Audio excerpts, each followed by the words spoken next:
Hi, welcome to the weekly roundup, and I'm going to kick off with one that was passed over to me by Pixel Guy, who runs a great little channel, so I will give him a shout out and actually put a link to his channel down in the description below. And that's with regard to Assetto Corsa Competizione and the fact that whilst PS4 and PS4 Pro may have been patched and fixed, apparently the Xbox consoles are still an absolute mess with masses of performance issues on that. So please do check him out for news on that and any updates as to when that gets resolved, because at the moment it still hasn't been resolved. So thank you for letting me know that one, Pixel Guy. Much appreciated. Moving on, WRC 9, so we've had some good stuff come out with this, the roadmap around what they're going to be releasing and updates that are going to be coming out, all of which apparently are going to be free, which is going to include revamped stages for Finland and one other location that I can't remember off the top of my head at the present moment. Also, we've got some new gameplay footage popped up. Some really good footage from Kenya that Jimmy Broadbent popped up, so I'll pop a link to that down below as well. And the official channels also put up some gameplay from the Rally Japan as well, so that one on there as well. On some news that personally I'm really glad to hear, and I'm sure other people contemplating picking up a PS5 who are currently on the PS4 will be as well.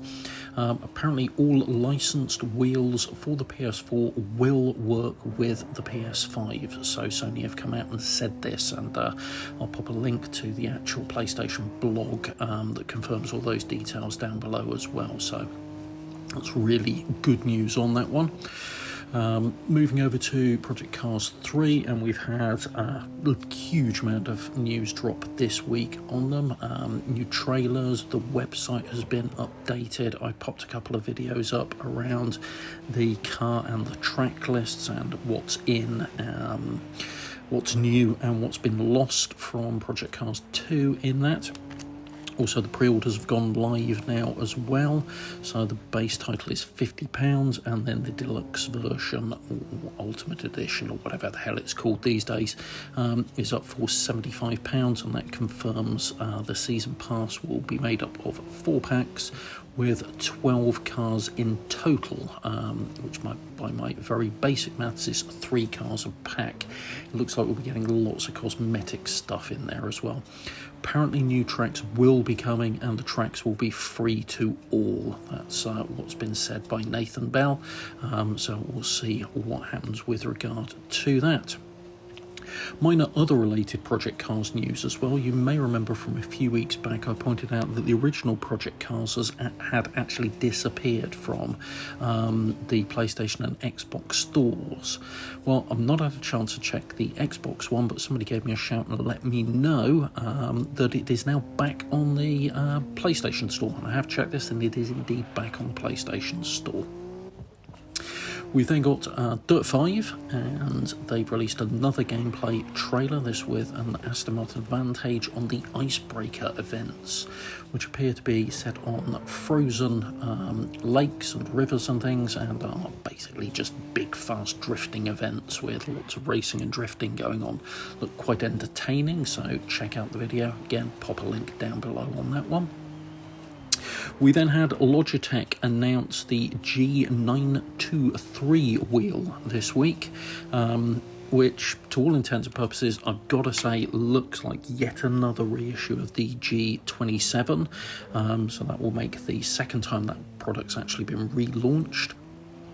And to all intents and purposes, it's still using direct cog driven, so gear driven for the force feedback, so they've not moved over to belt driven or a combination of the two, but it does have now what they're calling True Force, which is supported by Grid, Assetto Corsa and GTS on the PS4, and Grid and Assetto Corsa Competizione, so that should be Grid, Assetto Corsa Competizione and GTS on the PS4, and Grid and Assetto Corsa Competizione on the Xbox. I think it's Grid and ACC on the Xbox, on the PC as well. What this appears to be is Logitech's version of the Thrustmaster kind of tactile unit vibration added in there that they released with the TXT wheel. Given that this wheel is the G923 from Logitech is going to retail for $400, which is probably going to equate to €400, £400 roughly, because that's how things tend to go. It's a huge amount of money for what is effectively a re-released twice wheel with some very, very old tech on it, and they've not really made a great deal of effort to disguise it. So in my view, or maybe a Thrustmaster user, but that seems a hefty price for what it is. And then finally we have some proper Ride 4 gameplay after the odd trailer they released the other week and called it gameplay that had virtually no gameplay in it.